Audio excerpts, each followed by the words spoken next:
গতকালকের বৃষ্টির জন্য আমি জানি না কিভাবে কি হয়েছে, ধাপ করে কারেন্টটা চলে গেল।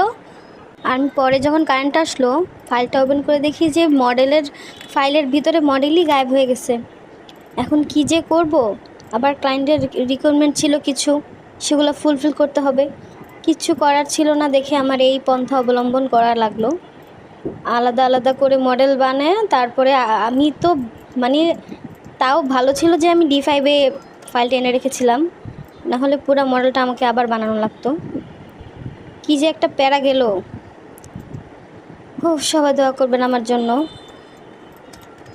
কাজের অবস্থা তেমন একটা ভালো না, তারপর যদি এরকম অবস্থা হয়, মডেলে যদি গায়েব হয়ে যায়, কীভাবে কাজ করবো বলেন?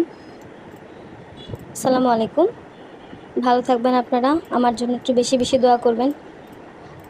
তবে এটা কিন্তু একটা শিক্ষা আসলে, মানে যদি ইউপিএস না থাকে আর এভাবে ধাপ করে যদি বন্ধ হয়ে যায় কম্পিউটার, তাহলে মানে কিভাবে যে কি হয়, আবার কিভাবে যে ফাইলটা ব্যাক নিয়ে আসবো, এটারও একটা সমস্যার সমাধান আসলে করা উচিত আমাদের।